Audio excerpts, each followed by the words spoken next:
Meus irmãos, paz do Senhor, boa Amém. noite. Boa noite. Tudo bem com vocês? Sim. Tudo bem. Glória a Deus. Estamos aqui para mais uma aula, né? Vamos continuar aquele assunto sobre a história da igreja. É um assunto aí que nós vamos estar estudando durante todo este módulo, né? Hoje é a terceira aula, né? Semana que vem termina, é a última aula. E tem sido uma bênção estudar a história da igreja, porque a gente entende melhor a nossa história. A história da igreja é a história do nosso povo, é a nossa história. Vamos orar? Agradecer ao Senhor por mais este dia. Né? Vamos ficar em pé. Vamos a gente dar aquela alongada, né? Eu sempre gosto de dar aquela alongadinha, né? Pedir a Marcela para estar orando assim. Vem, Marcelinha. Deus Todo-Poderoso, nosso Senhor, nós te agradecemos esse dia, queremos te louvar, porque o Senhor é bom, muito bom, Todo-Poderoso. Queremos agradecer, Pai, por toda a tua bondade, todo o teu carinho, o seu amor para conosco, e essa oportunidade de estar aqui essa noite, para poder aprender cada vez mais a tua poderosa palavra, a santa palavra, para passar para os outros também o Evangelho, para a gente poder aprender da forma correta para passar para os outros, aqueles que precisam tanto, Senhor. Te agradecemos em nome de Jesus. Amém. Então, semana passada e semana retrasada, nós começamos o nosso assunto, né? Nós estudamos aí o primeiro século, o segundo século, né? Eu vou até colocar aqui na projeção. História do cristianismo. Estamos aí avançando para o terceiro século. Falamos sobre o início da história, né? Sobre a perseguição dos cristãos, as contribuições dos gregos, dos romanos, dos judeus do período interbíblico. Falamos sobre o gnosticismo, bastante, hebraísmo. Falamos sobre a resposta da igreja diante das acusações, diante das calúnias que estavam ocorrendo aí no segundo século. Né? Então, a resposta que a igreja precisou de dar foi elaborar o cânon, ou seja, os escritos que seriam, né, que foram canonizados, os 66 livros da Bíblia, o credo, que foi chamado credo apostólico, e a apostolicidade da igreja, dos apóstolos, né? Aqueles que eram considerados como os pais da igreja, aqueles que eram considerados como os discípulos, né? Os apóstolos, que seriam seguidos, os escritos dele, né? Resposta da igreja, credo apostólico, apostolicidade. Aí eram os pais eclesiásticos. Quem eram os apóstolos? Eram seguidores de Cristo. E os pais da igreja eram seguidores dos apóstolos. Muito bem. Falamos aí um pouquinho sobre os pais da igreja. Eu tenho vocês. Que no período, né, precisou de que Deus levantasse apologistas e polemistas para defender a igreja. Falamos já sobre isso. Falamos aqui em Constantino, né? Aliás, seguimos em frente, melhor dizendo. Nós passamos até esse período aí. Vou falar aqui um pouquinho, né? Só recapitulando um pouquinho para a gente pegar o gancho para avançar. Né? Nós vimos que a igreja primitiva ela passou por um período aproximadamente de 300 anos de perseguição. É verdade? E a perseguição da igreja ela só terminou num período, né, após esses 300 anos, após Constantino entrar no poder. Constantino, então, ele se torna amigo do Estado, né? amigo do império, da igreja, melhor dizendo. Ele se torna amigo da igreja. E pelo fato dele ter tido uma experiência com Deus, e a mãe dele também era cristã, ele então ele para de perseguir a igreja que outrora se reunia em sepulcros, ou na casa dos irmãos, ou em locais desertos, né? Agora Constantino, ele muda isso aí, a igreja começa a ser amigo da igreja, ele começa a ser amigo dos cristãos. Tá? Então ele vai baixando alguns decretos que contribuem para essa perseguição, para acabar com essa perseguição Mas acontece um problema, ele começa a colocar também outros decretos, baixar outros decretos, beneficiando os cristãos, não só no campo da perseguição, mas também no campo, no ponto de vista material e no ponto de vista social, a autoridade que a igreja estava adquirindo no campo social. Tá? Então, isso aí, de certa forma, atrapalhou bastante a igreja. Muitas pessoas falavam assim: o fato de Constantino ter se convertido, né, ter se convertido pelo Senhor, isso aí foi da parte de Deus, isso aí foi uma bênção, isso aí foi um livramento que Deus deu para a igreja, para os cristãos. Tudo bem, a gente entende, né, e os historiadores, a maioria deles falam, né, que Constantino, de fato, ele teve um encontro com Cristo, de fato, ele foi convertido, né, ele era, de fato, amigo dos cristãos, ele amava a igreja. Porém, como Constantino, ele não tinha uma base, um embasamento teológico profundo, ele não procurou ter esse embasamento profundo, aconteceu que ele volta e meia, ele se misturava com o paganismo. Então ele era aquele cristão, mas que ficava pondo o pé no paganismo, trazia alguns conceitos pagãos, trazia práticas pagãs para dentro da igreja, dentro dos rituais. E nós vamos ver isso hoje, como que isso atrapalhou a igreja, como que isso desvirtuou a verdadeira teologia. Tá? E o problema é que ninguém tinha coragem de levantar a voz para ele era o imperador. Pensa bem, o imperador agora começa a frequentar a igreja. E, na verdade, não existia igreja, não existia templos suntuosos, né? Foi a partir de Constantino que a igreja começou a construir templos, começou a construir as basílicas, as grandes basílicas, né? Aquela igreja lá de Roma, de São Pedro, ele que fez o primeiro projeto, né, da igreja de São Pedro, foi ele que fez, tá?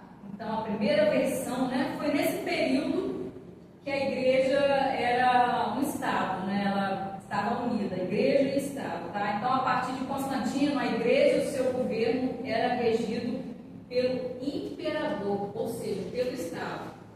Nós vemos que no primeiro século, a igreja, quem regia a igreja eram os pais da igreja, não é verdade? Nós podemos dividir aqui, ó, pegar o pincel aqui. Durante o primeiro século, a igreja, quem regia a igreja eram os apóstolos, né?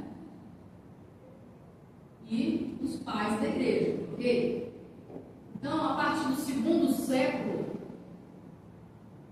a igreja se torna a igreja imperial. Ou seja, ela começou a ser regida pelo imperador. Então, há uma fusão aí de igreja e Estado, tá?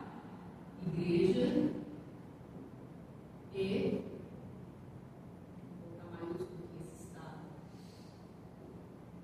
Estado, ok? Deixa eu apagar aqui.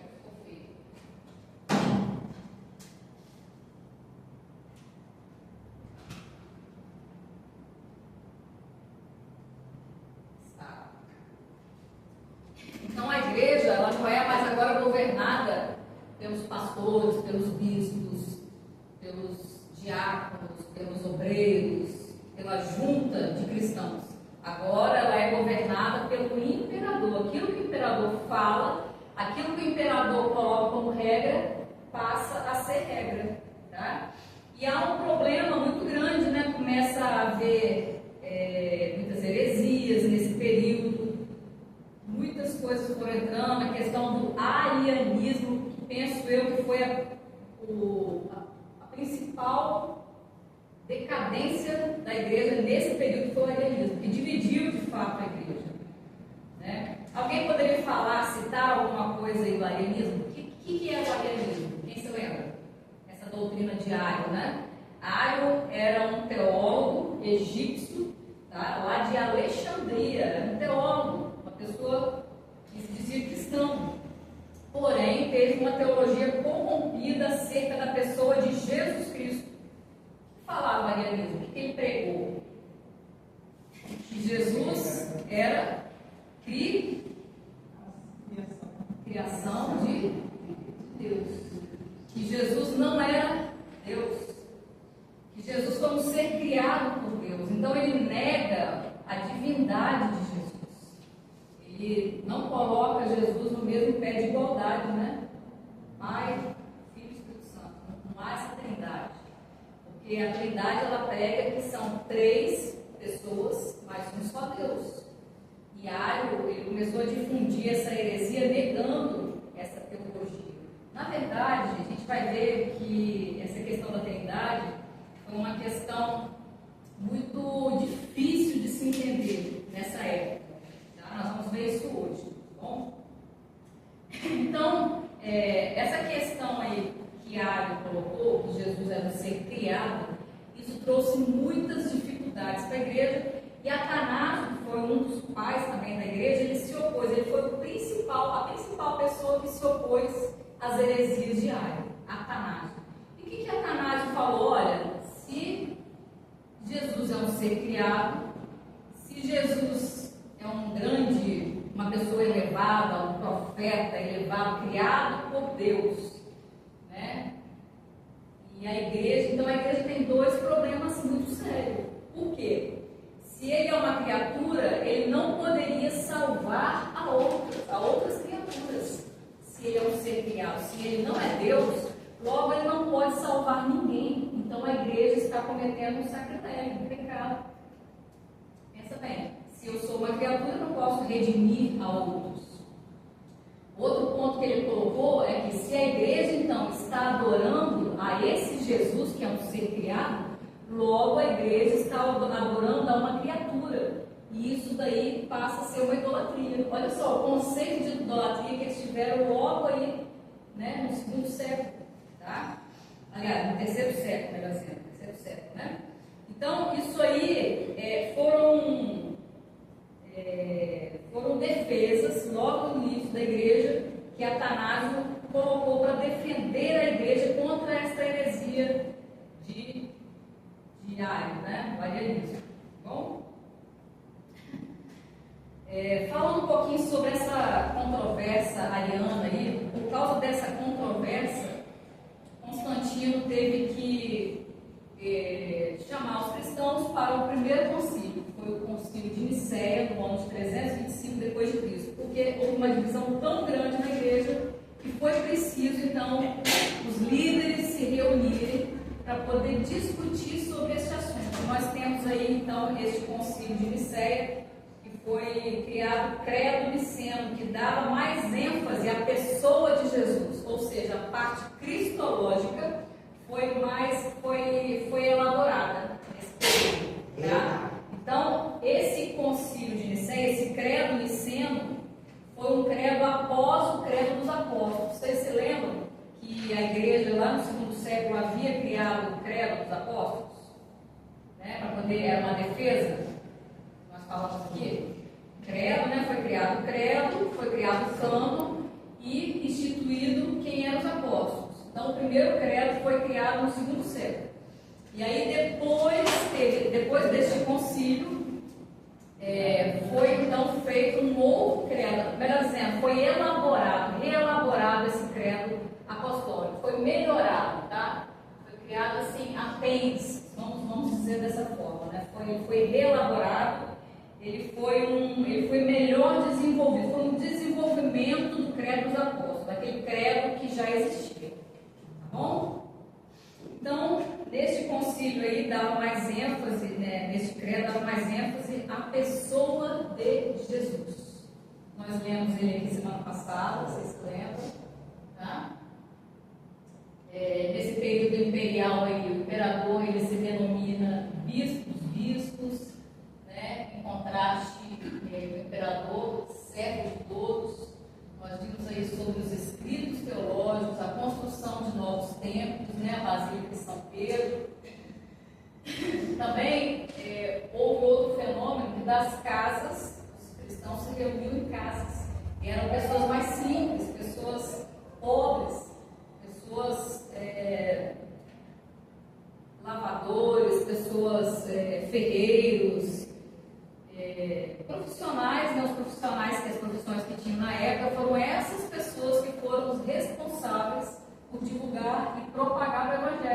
logo no primeiro e segundo século. Tá? Então a igreja cresceu dessa forma, através dos profissionais, as pessoas que iam, se mudavam para outro lugar, levavam sua família, ali ela ia evangelizando, né? Pregando sobre Jesus. A igreja cresceu dessa forma. Então, a igreja agora há uma mudança, a igreja passa dos pobres para a nobreza, porque o imperador agora vai frequentar a basílica, vai frequentar o templo. Então, não pode ser um culto simples como era, tem que ser um culto mais elaborado, porque o imperador vai estar presente. Então, eles começam a mudar as vestes dos obreiros que ali ministravam, né? Começa a colocar o incenso, começa a colocar liturgias diferentes, tá? E o governo começa a ditar as regras da igreja. Outra coisa que nós vemos aí, o Constantino ele mudou a capital, né, do império, ele criou uma cidade, ele deu o nome dele, né, Constantinopla, até porque os imperadores eles eram muito vaidosos, né, eles gostavam muito de se gloriar. Então ele criou uma cidade, colocou o nome de Constantinopla, e ele transferiu a sede do império, a capital do império, para lá. Deus aí fica onde? Verdade, né? Aonde está? É desse O jeito. lugar de Deus aonde está? Não dá para achar, né? Falando um pouquinho aí sobre essa questão da trindade, por que o arianismo ele conseguiu muitos adeptos? O arianismo ele negava a trindade, ele não colocava Jesus como Deus, né? A gente tem que entender que hoje, no nosso contexto, é muito fácil quando você fala de trindade. Nós temos hoje livros, literatura, temos esboços, temos artigos, já foi muito discutido isso lá atrás pelos pais da igreja, foi criado credos, mas naquela época, gente, não tinha nada, essa palavra era inédita, era nova. Tá? Então, de repente, começa a se falar de um Jesus que é Deus também.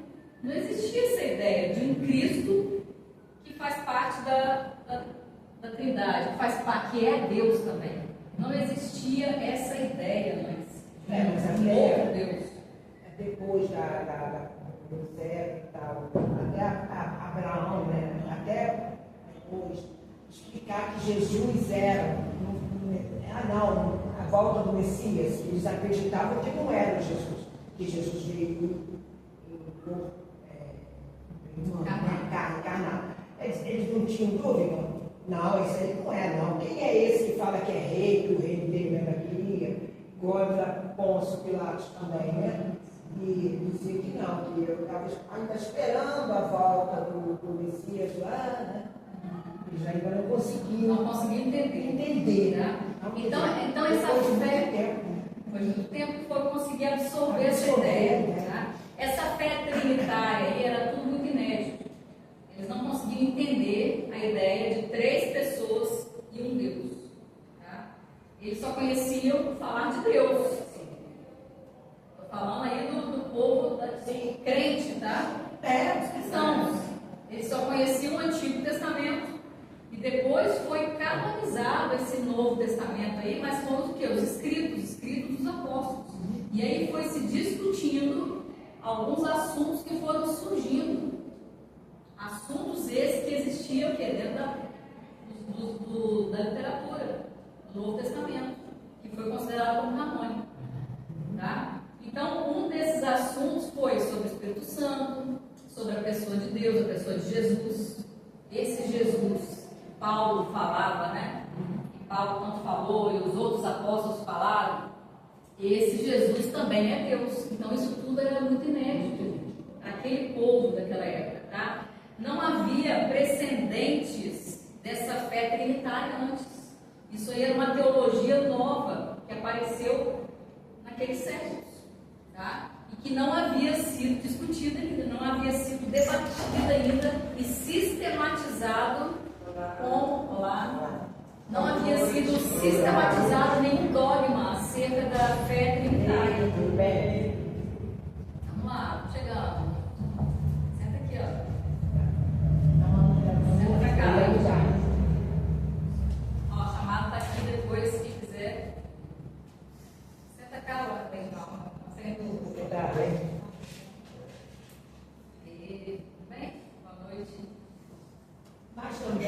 não sei. Na época de Jesus também, pelo fato de ele ser tão obediente a Deus, tudo que ele fazia, a vontade do Pai, faz milagre agora, não vou fazer aquela parte do fim que eu acho coisas interessantes, eu mato. O fim não é a hora, só Maria ali estava entendendo ali, nem os apóstolos, alguns apóstolos não estavam acreditando que ele era, porque o que a pessoa entende? A gente vai pela fé. Se ele é Deus, por que ele não fazia logo? Tipo assim, mas ele não, ele falou que ia morrer. Ah, morrer nada. Pedro até duvidou e disse, sai de mim, Satanás. Mas ele respeitava, como Deus, ele ficou obediente. Obediente Até a cruz. Então, isso não entende. Não, sim, mas se ele é Deus, por que ele está obedecendo esse Deus, esse rei? Você citou duas coisas distintas aí. Aquela passagem que ele fala, ó, vai lá e não conta para ninguém. Sim. Né? Essa passagem aí, porque Jesus ainda estava a vida, ministério, vou colocar assim, o ministério de Jesus, que durou 3 anos, desde o início dele, como é que ele foi batizado até a morte dele, foi 3 anos, né? Esse período de 3 anos, ele foi dividido, quando a gente faz um estudo de histologia, a gente vê, inclusive, até eu que dei essa matéria de histologia e falei sobre isso aqui. Mas vamos lá. Foi dividido em 2. O período aí vou colocar assim, o período de mais a ascensão do ministério dele, de aceitação, era essa palavra que eu estava tentando achar, período de aceitação, e depois um período de rejeição, onde Jesus começa a ser rejeitado pelo Sinédrio, né? Começa a ser perseguido, ele entrava, ele tinha que sair correndo, tinha que sair fugido. Então, houve esses 2 momentos aí do ministério de Jesus. O primeiro momento, todo mundo vinha, queria chegar perto dele, queria tocar nele, queria aquela multidão seguir Jesus, né? Por causa dos milagres que ele fazia. Então, eles eram atraídos pelos milagres. E quando Jesus fazia o milagre, muitas vezes Jesus falava assim, olha, vai lá, mas não conta para ninguém, só se apresenta ao sacerdote, porque ele não queria ainda, isso aí foi bem no início do ministério dele, porque ele ainda não queria que fosse revelado que ele era o Messias, porque ele precisava de cumprir aquele momento ali, aquele período, aqueles anos, ele precisava ainda de treinar os discípulos, e se ele já fizesse muitos sinais, né, ele teve que ir dosando isso aí, para poder ficar esse período de 3 anos. Senão ele iria antes. Senão eles poderiam querer crucificar antes. Porque se ele já Foi por causa disso. foi por causa disso, que ele falou, olha, vai, mas não fala para ninguém ainda não, para ser curado. Só que a pessoa fala, Quanto mais ele falava, mais ele falava. parece um negócio proibido, né? Agora é que eu vou fazer. O ser humano é terrível, né? Às vezes a gente vê um programa de televisão igual aquele da Universal. Esqueci o nome dele. Não, chama. Mundial. Ele falou universal. Não, Mundial. Ele era da agora ele é da Mundial, né? É. Mundial. Aldomiro. Você vê quantos milagres acontecem na igreja lá onde ele é pastor, né? E a multidão é atraída. E ele não é Jesus. Se diz apóstolo. Ele fala que é apóstolo. Não, sim, mas eu estou falando assim, se o milagre acontece, né? É louvado por Deus naquela igreja. Eu tenho tempos lá em São Paulo que dá mais de 7 mil pessoas em culto o dia inteiro. Você imagina no tempo de Jesus que milagre era. Verdade. Né? Mas você entendeu, Sandra, essa questão? Foi isso aí que você falou uma outra coisa também. Foi sobre Maria, né? Não, Pedro. Ele chegou para ele, porque como ele dizia que ele era. É porque Pedro era amigo de Jesus. Amigo, são. Não, você não vai morrer. Você não vai morrer. Não faz isso não, Você não vai morrer, Jesus. pelo amor de Deus. Sai de mim, Satanás. Você não falaria isso com um amigo seu? É claro. Vai morrer, Realmente ele nada nem mais. sentiu, né, que ele falou. Ele falou pro ele achou que isso aí era o bem de Jesus. Não, você vai para a cruz, você vai morrer, você vai ser alguma coisa. Ele amava Jesus, ele não É a queria isso. mesma história lá da arca.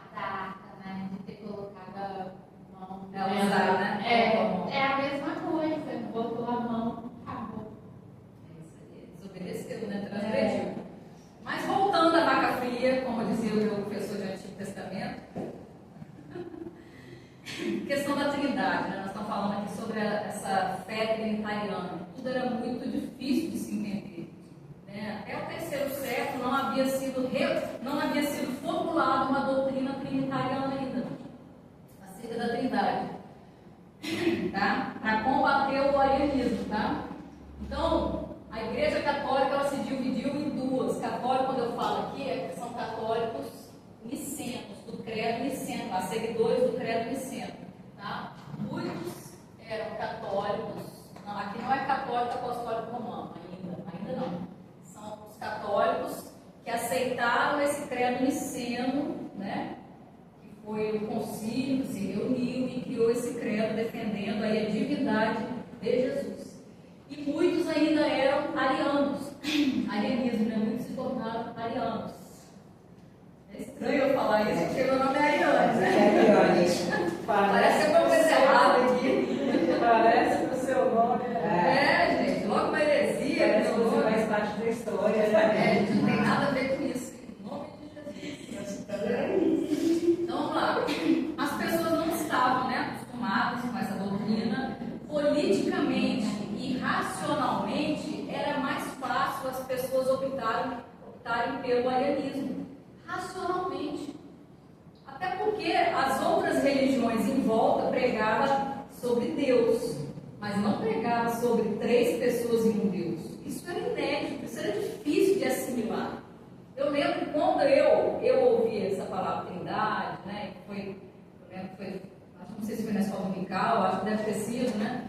Eu achei assim estranho até a gente assimilar, como é que pode? 3 pessoas e um Deus, a gente não consegue, eles tentam exemplificar, né? Dar exemplo de uma coisa de outra e tal, mas é difícil a gente entender, nós humanos, porque a nossa essência não é trinitariana, né? E a gente não tem ainda essa mentalidade elevada, assim, a gente consegue aceitar, mas a gente não entende direito, não consegue elaborar muito bem 3 pessoas em uma, é verdade? Tá? Então, essa crença ariana também tinha mais relação com as outras crenças da época, né? E ela continuou ainda dividindo muito ainda a igreja no decorrer dos anos.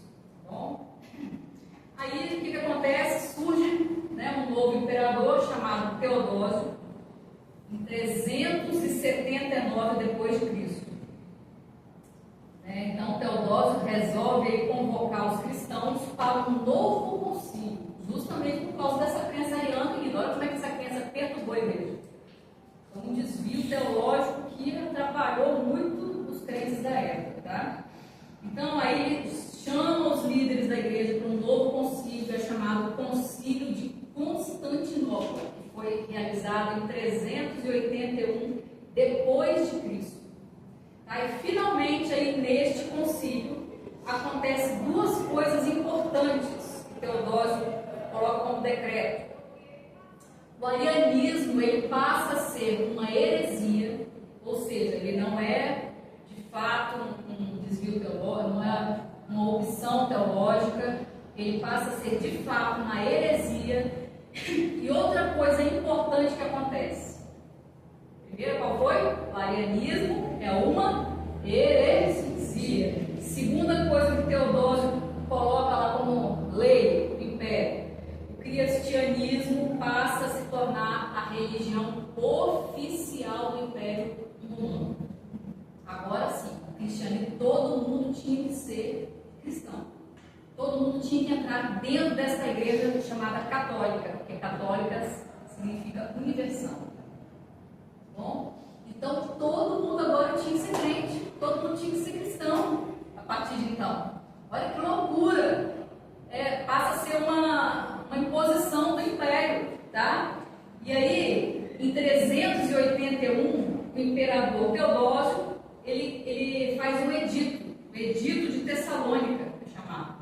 E nesse edito, esse documento, ele dizia que a partir de agora a fé cristã é a fé oficial do Império Romano e que seria usado 3 coisas a partir de agora no Império: a influência do Império para fazer a teologia, o dinheiro do Império para fazer teologia e a espada do império para fazer teologia. Ou seja, boa noite, paz. Ou seja, quem não se tornar cristão vai ser morto pela espada. Quer dizer, a influência do império, o dinheiro do império e a espada do império. Gente, nesse período a igreja obrigou a todos a servirem a essa fé cristã, tá bom? E aí todo mundo tinha que se converter ao cristianismo. Essa foi uma estratégia de Teodósio em face a um desespero que ele estava tendo por causa da fragmentação do Império Romano. Vocês se lembram que a gente falou aqui? Que o Estado e a igreja eram um só. Quem governava a igreja? Era o Estado. Bom, é o período imperial. Então, como o império estava fragmentado, né, já havia aí imperadores orientais, ocidentais, né, e os bárbaros já estavam conquistando muitas terras. Quem eram os bárbaros? Eram aqueles que não eram romanos e que eram pagãos. Eram chamados de bárbaros. Só que no meio dessa gente aí, dos bárbaros, também tinham alguns cristãos. Então, essas pessoas estavam invadindo terras e conquistando terras. E o imperador começou a ficar desesperado. E ele viu a força da igreja, né? Ele falou: olha, quanto mais gente entrar na igreja, se tornar cristão, mais eu vou me tornar forte. Porque a igreja, quanto mais gente entrar na igreja, o império fortalece, porque o império e a igreja são um só. Então foi uma estratégia excelente que ele teve, excelente entre aspas, né? Porque todos os pagãos agora, aqueles líderes pagãos, agora vieram com toda a sua bagagem, né? Cheio daquele paganismo, e vieram trouxendo tudo para dentro da igreja. Ele só mudou a credencial, era, vamos colocar assim, líder do paganismo, aí muda a credencial, agora é líder do cristianismo. Não existia mais critério, começou a bagunçar. Então, houve uma bagunça muito grande nessa época. O Império Romano, então, ele tenta unificar essa fé, tá? Tentando ver na religião uma forma de afirmar o seu poder e a sua hegemonia, tá? Então, teve grandes líderes cristãos sérios nesta época, que foi Atanásio de Alexandria, Ambrósio de Milão. Se vocês quiserem depois estar estudando sobre eles, eu achei interessante que a Sandra chegou para mim domingo, né, falando que estudou sobre a vida tertuliana, né, que nós falamos na aula passada. Achei legal isso aí, vocês têm que estudar mesmo. João Crisóstomo, Agostinho, Jerônimo. Agostinho, ele tem muitos escritos, foi um grande escritor, uma pessoa inspiradíssima, tem muitos escritos, belíssimos livros que hoje você consegue achar. Então vale a pena sim a gente estar estudando sobre cada um deles, tá bom? Edifica a nossa fé.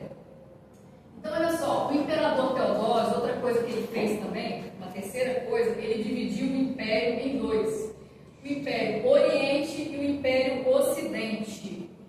Eu vou tentar desenhar aqui, gente, eu não sou boa de desenho, mas pela fé vocês vão olhar para ver. Eu sou horrível para desenho. Não sou boa. Vou pegar meu caderno aqui e tentar fazer para vocês, para ilustrar. Não sei se tem aqui, deixa eu ver se tem. Até esqueci de olhar aqui. Deixa eu ver se tem. Ah, aqui, ó. Tem aqui, ó. Oh, glória. Então tem aqui, ó. Vocês estão vendo aqui? Daqui, ó. Imagina que esse mapa está dividido no meio, né? Daqui para cá. Eu ia desenhar uma rainha. Pela fé. Ainda bem que salvo, né? Então, daqui para cá era o Império Oriental, daqui para cá o Império Ocidental. Imagina que tem um risco aqui no meio. Tá? Já tinha dois imperadores, os imperadores do Oriente e o imperador do Ocidente. Está vendo aqui Constantinopla? Então, tinha aqui o líder de Constantinopla e o líder de Roma. A botinha aqui, ó. A Itália. Bom? Então, olha só, o Império Romano era o Império Ocidental, Roma, né? É é o império que nós vamos estudar, que a história estuda. E o Império Oriental era o Império Ortodoxo. Nós vamos ver lá na frente, daqui a pouquinho, que houve uma briga muito grande entre os dois. Porque o Império Ortodoxo, a Igreja Católica Ortodoxa, ela não aceitava as práticas de corrupção daqui de Roma. Isso aí no período papal. Daqui a pouco a gente vai entrar no período papal, tá? Então houve esse racha aí. Esse império aqui, oriental, mais tarde ele se tornou o Império Bizantino, tá? Outra coisa interessante aí, nós vamos também estar falando um pouquinho depois. Então vamos lá. Vocês entenderam a questão do arianismo? Muito bem, entenderam? Sobre a questão da Trindade, que eles não conseguiam assimilar, né? E somente nesse concílio aqui, né? Esse edito de Tessalônica, nesse concílio de Constantinopla, é que foi, de fato, finalizado esse assunto. Olha, aí foi feito um outro credo, né? Foi elaborado melhor o credo, tá? Falando sobre a pessoa de Jesus, né? Melhor, para poder dar mais embasamento, tá bom? Então vamos lá. Nesse período aí surge pequenos reinos, tá? Nessa época aí, os bárbaros estavam invadindo Roma, estavam invadindo o Império do Ocidente, e ele acabou se enfraquecendo, né? E perdeu sua proteção em volta, tá? Então lá no ano de 410, os bárbaros invadiram a cidade de Roma e o Império Ocidental sucumbiu. Vocês se lembram que eu falei que o Papa, que o Imperador ainda colocou um edito, que todo mundo tinha que ser cristão para poder criar um poder maior, para poder fortalecer o Império? A intenção dele não era ajudar a igreja, era fortalecer o Império. Foi uma estratégia política que ele fez. Só que mesmo assim, o Império do Ocidente sucumbiu, ou seja, se acabou. E aí foi algo tão catastrófico, foi o fim da era da igreja imperial. Aí acaba esse período imperial. Os imperadores não eram mais, a partir de agora, os líderes da igreja. Acaba nesse momento aí, tá? Então surge aí, ó, acabei apagando, apaguei à toa, né? A gente vai achar apagado, né? Surge agora o período papal. Que período foi esse? Período onde foi instituído os papas, tá? Então, para que a igreja se fortalecesse novamente, porque os cristãos estavam ali, os crentes queriam uma resposta, os crentes eles não tinham nada a ver com aquela corrupção lá da elite religiosa, dos papas, do clero que estavam ali querendo dominar a igreja. Os crentes fiéis continuavam a se reunir, tá? Então, para que a igreja continuasse unida, né, após a queda desse Império Romano, o que aconteceu? Eles instituíram, então, uma outra modalidade de liderança, que foi o Papa. E o primeiro Papa, a palavra Papa significa o quê? Pai. O primeiro Papa foi Leão I. Ele foi o Papa da Igreja Ocidental, e ele entrou no ano de 460 a 461, nessa transição aí, nessa virada, depois de Cristo. Bom? E esse Papa Leão I, ele toma para si uma autoridade de bispo dos bispos, ou seja, ele é o líder dos outros líderes. Tá? Então, a palavra dele, ele conseguiu tanto poder, esse Leão I. Por quê? Porque ele trouxe uma força, uma renovação para a igreja. A igreja estava, nesse período, meio dispersa, meio sem rumo, sem saber o que aconteceria. E de repente entra, né, o Leão I, e aí traz uma esperança nova para a igreja, traz um vigor, um fôlego novo para a igreja, e aí ele consegue muito poder, ele conseguiu muito respeito das pessoas, tá? E aí ele foi ganhando muito poder. Nesse período, ele também conseguiu manter a paz diante da invasão bárbara que estava acontecendo nesse período. Bom, então, ele conseguiu, a palavra dele era tão importante, as pessoas respeitavam tanto esse Papa, Leão I, que a palavra dele era quase, tinha o mesmo peso da palavra de Jesus, era quase canônica. O que ele falava tinha um peso quase que canônico. Então ele falava, tinha que se cumprir aquilo que ele falava, tá? Isso vai abrir as portas para um período muito sombrio da igreja, tá? O período mais sombrio que aconteceu na era da igreja. Foi uma página que nós temos aí, triste, na nossa história de igreja. Foi o período aí das cruzadas, foi o período das inquisições, o período das indulgências, tá? Nós estamos aí agora entrando no período da Idade Média, chamado Idade Média. Foi o período que agora a igreja era governada pelos papas. Foi um período que a igreja mais se corrompeu. Aparentemente parece que era o período dos imperadores, né? Mas não foi. Foi o período papal, tá? Então, depois que o Império do Ocidente chegou ao fim, a igreja assumiu essa força política de uma forma muito grande. Tá? A igreja, na figura do papado, é a única figura do Ocidente que conseguiu trazer um pouco de coesão naquela época. Tá? Era uma época de muita tribulação da igreja. Tá? Mas foi também uma inversão muito grande dos valores da igreja. A igreja romana, ela caminhou bem com as autoridades, ela começou a criar um apoio aos pobres. Isso aí foi um período bom para unificar as pessoas, as famílias, né? Foi um período de socorro. Teve as ordens monásticas, teve as companhias também, que foram aqueles os monges que iam lá socorrer aos pobres, né? Os beneditos, chamavam beneditos. Eles socorriam as pessoas mais carentes, né?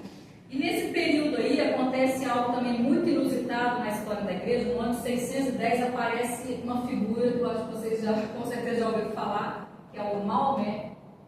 E ele entra na história do cenário do mundo, trazendo uma nova religião, que foi o islamismo. E primeiro ele entra como ele era ele trabalhava no comércio, né, junto com seu pai. Mas aí depois ele começa a entrar nessa questão da religião, né? Ele entra pregando a paz, pregando uma nova religião de consolo, de paz, e ele não foi muito aceito. E aí depois ele se retira do cenário, tá? E ele volta depois, ele vai para Medina, e aí ele consegue arregimentar um grande exército, e ele volta agora como um guerreiro, não pregando mais a paz, mas com muita violência, tá? Então, ele começa a instituir o Islã, tá? Com um grande exército enérgico e implacável. E aí começa então a mudar o cenário do mundo. Muda drasticamente e muito rápido, gente. Interessante é que esse cenário ele mudou muito rápido. Ele transformou de uma forma absurda. O Islã conquistou toda a Pérsia, vou ler para vocês. Pérsia, Damasco, Antioquia, conquistou a Pérsia, Alexandria, Cartago, Espanha e, pasmem, conquistaram Jerusalém. Também. Fim do Império Romano, 476, na Idade Média, período das cruzadas e inquisições, né? Foi um período aí bem sombrio da igreja, tá? Os povos germânicos. Islamismo, né? Então o fundador foi esse daí, Muhammad, né? Conhecido como Maomé, que nasceu em Meca em 610. No retiro espiritual, ele afirma ter sido visitado pelo anjo Gabriel. Olha que absurdo, né? Que lhe ordenou que recitasse versos enviados por Deus e lhe comunicou que Deus o havia escolhido como o último profeta enviado à humanidade. Ele fez uma viagem a Medina, né, e ele difundiu, através de conquistas militares, a Europa e o Oriente. Seus sinos reunidos no livro Alcorão. Olha só a expansão do islamismo. Vermelhinho, aqui até a morte dele, né? Aí depois, durante o califado ortodoxo, laranja, e depois expansão durante o califado comida. Ou seja, ele conquistou toda a parte aí do Egito, da África e da Europa. Esse pedaço de África, Europa e um pedacinho aqui da Ásia também, né? Um pedacinho. Tá? Então, foi uma religião que se propagou muito rápido. Isso aí foi uma ameaça muito grande aos cristãos.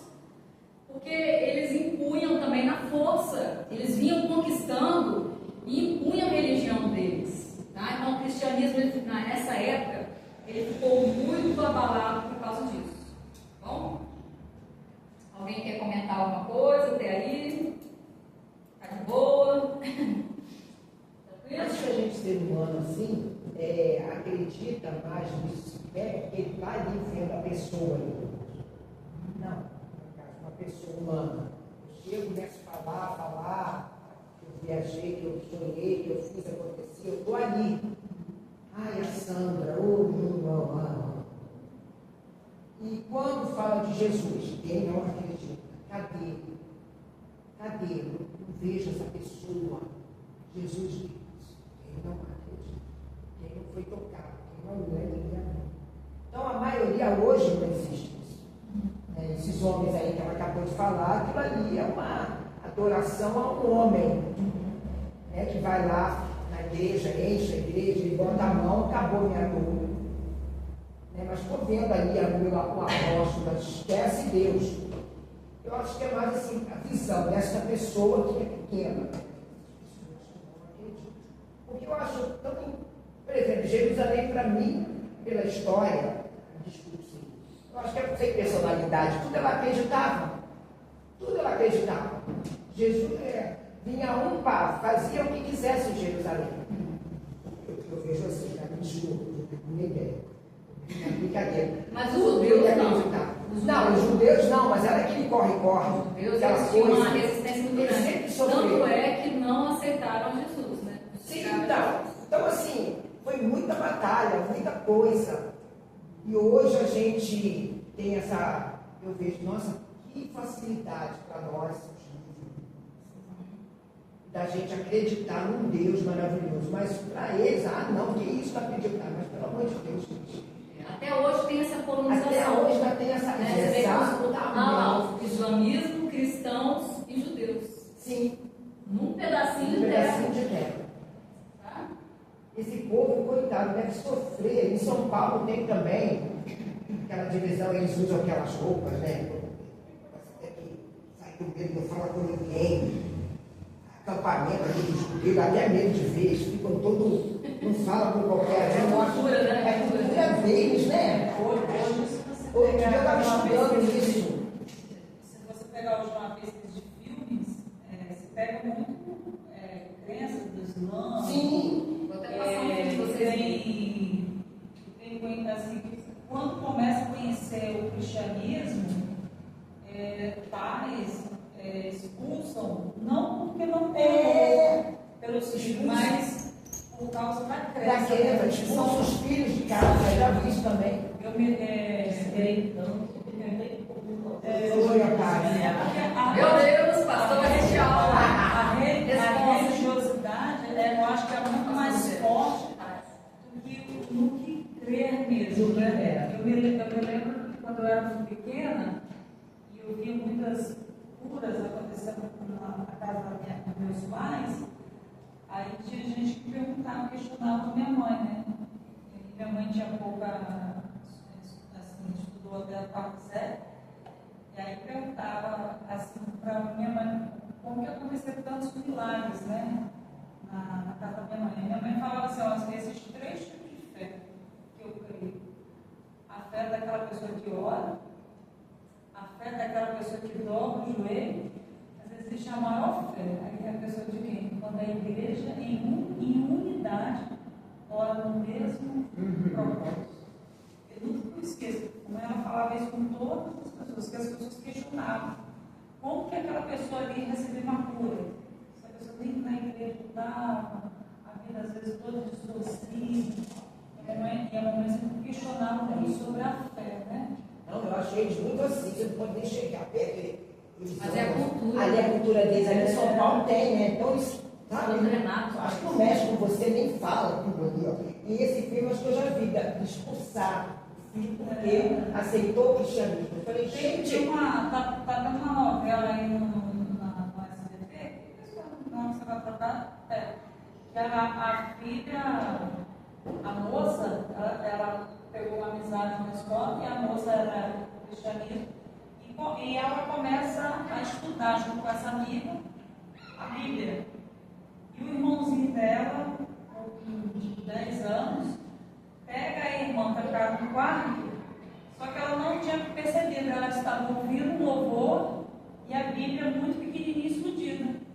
O garoto sai correndo e avisa o pai. Meu pai, a fulano de tal está lendo a Bíblia. E aquilo ali foi uma agressão contra a religião.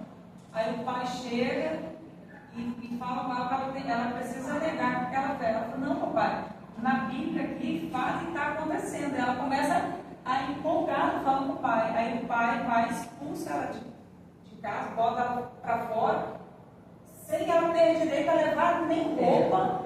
E aí ele começa a chorar dentro da porta.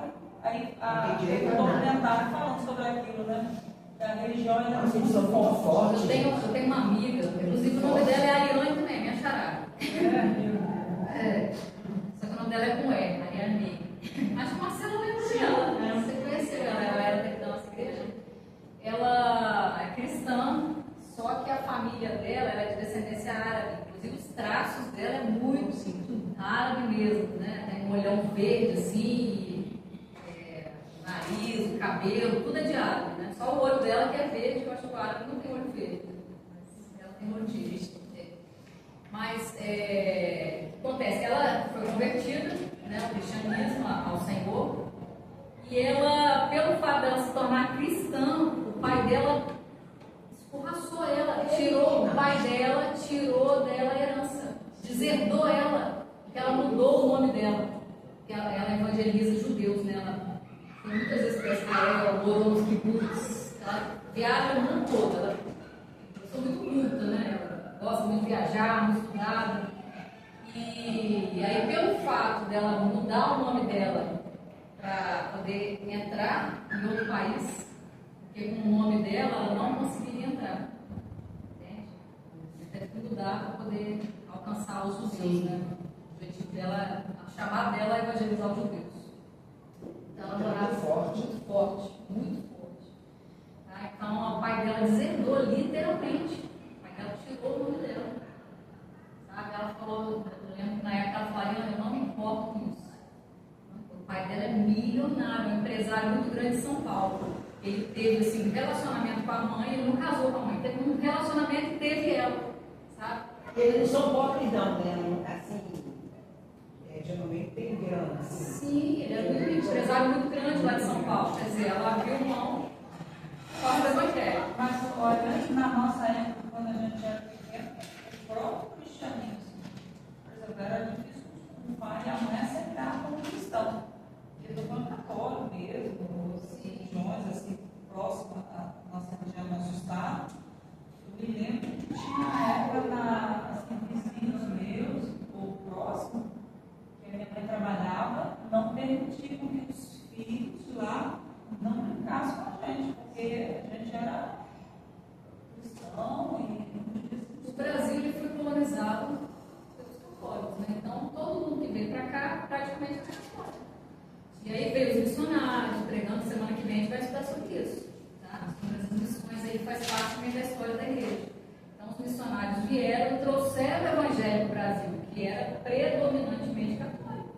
Então, para mudar essa herança, essa cultura, gente, não é fácil. O catolicismo ficou enraizado no Brasil. Eu já falei para vocês aí da minha família também, que foi uma luta para poder, né, minha avó, coitada, foi perseguida também, porque ela foi a primeira a se converter na família. Então, sofreu muita perseguição. E eu creio que tem muitos relatos assim. Se a gente fosse ouvir dos nossos avós, muita perseguição, porque era uma tradição católica. Então, quando você muda isso aí, há uma perseguição. Não é velada, não, é perseguição mesmo. Aquela igreja também tinha aquela que fazia bolo, uma filha chamada Dani, Laura. Eu sei que ela se converteu, a família A dela. avó do Cabu. É a avó do Cabu? Não. Uma nova, que faz bolo, ela mora bem ali na São Paulo. Eu sei que ela se converteu e a mãe dela, ela é de Domingos Martins. A mãe dela não fala com ela. Não fala com ela. Eu acho que Claudiane. Não é. Eu acho que a menininha, a Dani. Eu acho que é uma pessoa assim que é pouco tempo que está na nossa igreja aqui, que ela começou a frequentar, e é uma pessoa muito tempo, né, que é católica, a vida dela praticamente toda, ela está na nossa sala. Aquelas coisas assim. E a Raquel? A Lia Raquel, se você começar com a Lia Raquel hoje, não, você fica assim impressionado com ela. Uma mulher assim, muito inteligente, católica. E ela começou, eu acho que a maior assim, obra missionária que eu já vivi na minha vida na escola local. E a Nathalie convidou ela um dia para vir na escola. Ela estava muito resistente, veio, ficou um pouquinho, foi embora, em outra escola dominical foi embora. Né? Eu acho que a Nathalie ela realmente tem um sangue à obra missionária, né? Que é admirável. E hoje, se você vê, a Raquel, ela está vendo pregação, você vai conversar com ela, e ela cada vez mais ela quer ter esse amor que ela nunca viveu. É igual a Kátia. A Kátia também todo mundo conhece. Sim. Ela nunca também tinha falado de Jesus dessa forma. Ela começou a fazer aqui a faculdade comigo, ela pegou até desistir várias vezes, até demorou a desistir. Ela não entendia nada, tinha hora que ela falava, vou levantar, Tati, não estou entendendo nada sobre isso. E ela, às vezes, quando a gente fala, a gente tem essa comunhão, essas coisas assim, que a gente chora, ela fala, Tati, eu quero tanto sentir isso, eu não sinto isso ainda. Do que eles estão falando? E aí eu tento explicar para ela, você entendeu? Aí agora ela está começando a entender um pouco mais. Marcelinha também falava nessa área, né, Marcela? De inglês que a gente fazia. E aí agora eu estou tentando colocar na cabeça dela para ela se batizar, mas ainda ela fala que não está na hora. Ela está fazendo um gabinete pastoral comigo, agora falando com a esposa do pastor Wilson. Ela, assim, alegre e tal, ela até comentou que está falando que eu sou uma pessoa alegre e tal. Aí a esposa do pastor Wilson disse, você não é alegre também? Menino, eu vou te falar uma coisa. Eu percebo que o meu comportamento, depois que eu comecei a vir para cá, eu não sei te explicar. As pessoas estão falando que eu sou alegre, mas eu não sou. A minha vida toda não sou. Ela questionando. Mas ultimamente as pessoas estão falando que a minha mudança. A Kátia também está falando a mesma coisa. E a filha dela tem 17 anos, nunca foi na igreja. E não gosta que ela venha na igreja crente, tá? Ela estava respondendo até da filha dela, que estava indo para a igreja crente, entendeu? Mas aí agora ela resolveu falar para a filha dela, aí a filha dela, às vezes, ela fica lá dentro de casa, ela não está fazendo alguma coisinha, eu dou uns glórias, assim, igual você, acontece alguma coisinha comigo. E eu falo, oh, glória a Jesus, aí a Maria Marta fala assim, mãe, mas você está crente demais, você está muito crente. Aí tem hora que ela fala, Tati, hoje eu nem vou falar mais do que eu vou para a igreja, não. Eu falei, tá bom, fala. Maria Marta, me chama de muito crente. Eu falei, mas que bom, Kátia, deixa ela ver isso ali, você traz ela para a igreja. E até ontem, eu até passei uma mensagem para ela, eu falei, eu te achando muito sumida do culto, tá tudo bem? Ela falou assim, tá tudo bem. Aí eu posso também passar muito não, porque senão ela se afasta da igreja. A gente quando vê que alguém está sentindo assim, é bom passar uma mensagem. Não precisa de ninguém ficar mandando. Você sentiu falta de irmão, vai lá e passa a mensagem. Mas passei ontem para ela e a Liliane, eu achando as duas no Liliane também está. Mas ali esse amor que a gente sente é diferente mesmo. Eu fui batizada na igreja católica, a minha família toda. Mas esse amor que a gente quando a gente abre o coração para. É diferente. Você sente aquela coisa, você sendo. É o corpo de Cristo. Você sendo cuidado, você sendo cuidado. É um amor diferente. Quem nos une é o Espírito Santo de Deus. Não é aquele amor de católico que vai lá todo dia a mesma coisa. Eu ia lá na igreja católica, Jesus fica de lado. Todos os santos, entendeu? É diferente, é uma coisa que só ele mesmo para explicar. A gente sente uma coisa mais aconchegada. Você está sendo cuidado, é diferente. Vamos voltar aqui. Vamos lá. Então, olha só, essa questão do Islã, quando que terminou isso aí? Em 732, uma batalha que teve chamada Batalha de Tours. Tá? O Islã, então, foi contido e o cristianismo passou novamente a ganhar força. Tá bom? Então, nesse período aí, o Papa, antes de entrar no Papa João Leão III, por exemplo, falar um pouquinho sobre as cruzadas, né? Vou até indicar um filme para vocês chamado As Cruzadas. A Cruzada. Quem já viu esse filme? Muito bom, tá? Muito bom. Fala realmente a história da cruzada, que é a história, né, dessa invasão muçulmânica, os muçulmanos invadindo, tomando terras, e a Igreja Católica teve que tomar uma postura, a igreja, né, chamada católica, teve que tomar teve que ter uma resposta diante disso. Então foi um período sombrio da história da igreja, o período mais sombrio, uma folha que nós temos aí de lamentação na nossa história. Foi essas cruzadas aí, em nome da fé, as pessoas, né, a igreja, o Império Romano arregimentou o exército para ir conquistar as terras de volta, e houve muitas mortes, muitas guerras por conta disso aí, em nome de uma fé. Em nome da fé foi feito isso. Olha que tristeza, tá? Então, o que foram as cruzadas? Foram expedições. Quando você lê a história, eles falam que foram 7 cruzadas, mas não foram só 7. A todo tempo tinha expedições. Foram essas expedições militares e religiosas organizadas por católicos da Europa Ocidental entre os séculos 11 e 13. Tá? As cruzadas tiveram como ponto de partida o apelo do Papa Urbano II no Concílio de Clermont, em 1095, para recuperar o domínio da Santa Terra dos muçulmanos.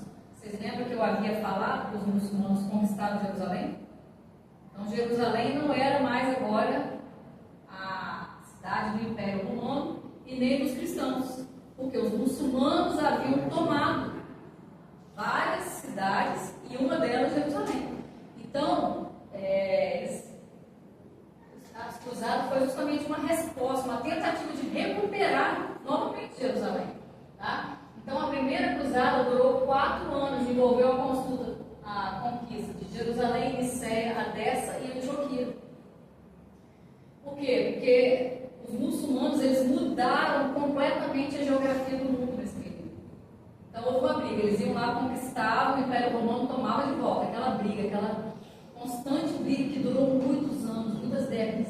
E esse termo cruzada refere-se à cruz que os cavaleiros usavam em suas roupas quando estavam em marcha da Europa até o Oriente. As cruzadas tiveram outras consequências, como conquista de territórios e novas rotas comerciais e estimulação do capitalismo. Tá? As cruzadas foram um período interessante, por quê? Porque aquelas pessoas que eram pobres, que se sentiam desvalorizadas, elas foram arregimentadas. O exército romano começou a regimentar, vem todo mundo, vem fazer parte do exército, porque a gente vai tomar de volta. Vocês lembram? Todo mundo agora tinha que ser cristão, né? O Teodósio havia falado, promulgado o edito, né? Então agora todo mundo vai ter que lutar por esta causa, todo mundo vai ter que lutar por Jerusalém. Vamos, todo mundo, todos os homens foram para a cruzada. E eles viram neles uma valorização, aquelas pessoas que não eram respeitadas, aqueles homens que eram de forma oprimidos, né, estavam oprimidos pela sociedade. Agora eles tinham um poder, porque eles colocaram uma capa, né, um ornamento, né, de exército, como é o nome? A couraça, né, armadura, aquela armadura, né? No escudo tinha a cruz romana, a sua roupa também tinha a cruz, então aquilo empoderava aqueles homens. E outra coisa, o imperador na época falou assim: olha, vocês que estão indo para a guerra, vocês vão estar livres de impostos e vocês vão ter carta aberta para entrar no céu. Foi a primeira indulgência que foi criada. Nesse período foi criada as indulgências. Quem der a sua vida por Jerusalém, quem entrar no exército e for morto, não precisa se preocupar, porque vocês vão ser salvos. Você já tem carta aberta para entrar nos céus. Então, quem é que não queria, né? Ter isenção de impostos e ir para o céu? Era recompensa, né? Se é que era uma boa recompensa, né? E vai colocar na balança aí, tá? Então tá, esse aí foi um período triste da nossa história que a gente não pode ignorar, né? E aí agora a gente entra aí na próximo reinado, né? O imperador Carlos Magno, foi em 742 a 814, foi um defensor dos dogmas da igreja, tá? Ele nomeia bispos, interfere em concílios. Nós vemos aí que a igreja nesse período ela teve muitos conflitos. O Carlos Magno era um grande conquistador, ele era um guerreiro. Então, foi uma outra jogada do Papa Leão III colocar Carlos Magno como um imperador, como um líder político. Tá? Carlos Magno nomeou, o Leão III nomeou ele como imperador. Tá? E nesse período aí, como ele era um conquistador, Carlos Magno, se você estudar a história, você vai ver isso, ele conseguiu recuperar muitas terras que os muçulmanos haviam conquistado. Tá? Então, que os bárbaros também haviam conquistado, né? Os nórdicos, os vikings, tudo pessoas que eram ladrões, pessoas que roubavam, conquistadores de terras, tá? E nesse período, então, Carlos Magno ele investiu em muita cultura. Ele era um cara muito culto, um imperador muito culto. Nós estamos falando da Idade Média. E ele trouxe, então, um retorno para artes, para a arquitetura, para as letras, para os filósofos. Lembra de Platão, que nós falamos na aula passada, Aristóteles, né? Todos aqueles pensadores gregos. E ele começa, há um retorno a estas coisas, chamado período aí de renascença, né? O renascentismo. Tá? Então agora há uma nova esperança, porque o povo começa a voltar para aquela Grécia mais clássica. Tá? Ele começa a colocar ordem, porque ele era muito inteligente e ele conseguiu então organizar aquele cenário que estava bagunçado. Colocou fim nas guerras, conseguiu conquistar de volta, né, aquilo que havia se perdido, e aí ele estimula os povos, as pessoas a arte, a literatura. Pensa bem, um presidente assim, como seria legal, né? A filosofia, o estudo, tudo que as pessoas não tinham, tá? Então ele começa a trazer de volta aí uma esperança para o povo daquela época. Nesse período aí surge o feudalismo na Europa, tá? Por causa dessas consequências econômicas trazidas também pelo Islã. Então há uma divisão muito grande no período feudal, né? Pessoas ricas e pessoas pobres, uma oprimindo a outra, tá? E a monarquia ela se torna justamente poderosa por causa desses relacionamentos papais, tá? O que mais a gente poderia falar aqui? Tá bom, né? Teve esse movimento monástico, tá? Vamos falar aqui um pouco também, porque com a posse de Carlos Magno, o que aconteceu? Carlos Magno ia viver para sempre, né? Ele morreu e aí o papado volta a entrar na decadência. A gente vê que a igreja ela estava assim, muito oscilante, né? Uma hora ela ascendia, outra hora ela declinava. Ela estava muito assim na mão das pessoas, tá? Então, mais uma vez, a igreja ficou num joguete, porque a partir de agora a igreja começa a ser liderada por políticos, pessoas, famílias poderosas que queriam uma briga de famílias, né? Quem tinha mais poder, que dominava a igreja, tá? E aí eles começaram a impor o domínio nessas famílias. Quem tinha mais poder dominava a igreja, conquistava a igreja, tá? Então, gente, aconteceram cada barbárie nessa época. Muitas pessoas foram assassinadas, muitos papas foram eleitos, às vezes mais de um papa ao mesmo tempo. Olha que coisa terrível, né?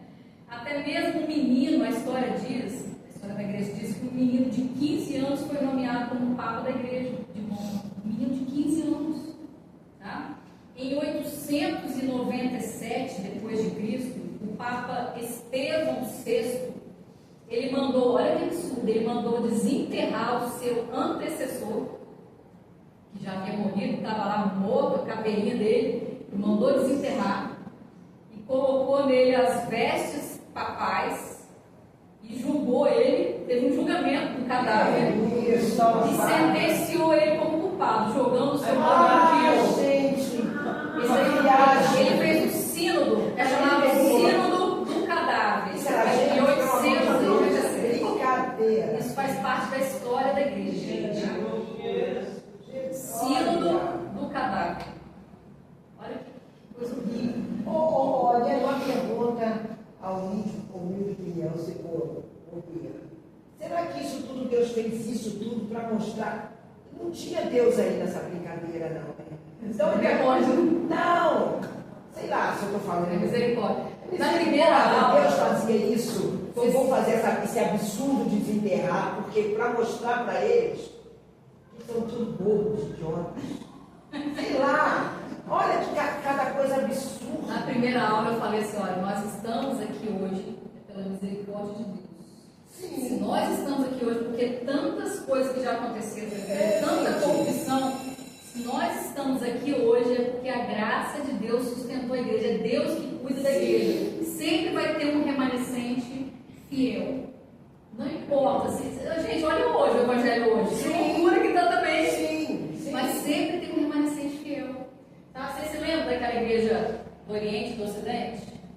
Sim. Do Oriente e do Ocidente. A igreja do Oriente é a igreja que não queria se corromper, a igreja ortodoxa. Que não é muito falado sobre isso na história, né? Mas é a igreja que rompeu depois com a igreja do Ocidente por causa dos abusos, das corrupções, dos papas, do abuso de poder, de tanta coisa que foi colocada de doutrinas na igreja que não existia. Nós vamos ver depois do intervalo os absurdos que foram colocados na igreja, tá? O intervalo aí, vamos lá, né? Para o intervalo. Eu queria só finalizar aqui, falando que, só para finalizar, né, teve esse sínodo do cadáver, em 904, só para terminar, para a gente fechar esse assunto, em 904, o Papa Sérgio III mandou matar todos os seus concorrentes. Olha só, o líder da igreja mandou matar todos os concorrentes que ele tinha, pessoas que poderiam chegar e tomar o lugar dele, tirar ele, tá? Ele teve um caso com uma mulher e o filho dele depois se tornou Papa. Tá? Sérgio III. O Papa João X foi assassinado, sufocado por um travesseiro. Por alguém também que queria tomar o lugar dele. Tá? Papa João XIV também foi encarcerado, envenenado e morto. Eram os líderes da igreja. Bonifácio também foi um Papa, também foi envenenado. Então, gente, este período foi uma loucura. A família que tinha mais poder, ficava aquela briga de poder na igreja. Muita corrupção. Muita corrupção. A igreja, isso aí é uma mancha que há na história da igreja. Que a gente precisa de falar, porque nós estamos falando sobre a história da igreja. Tá bom? Valeu, Lutero. Vamos lá? Vamos entrar daqui a pouquinho na reforma protestante. Valeu, Lutero. Isso aí que ela falou acontece até hoje. Você vê. Mas pelo menos ele chegou lá, teve a coragem de botar lá, meu Deus, é pai, gente boa.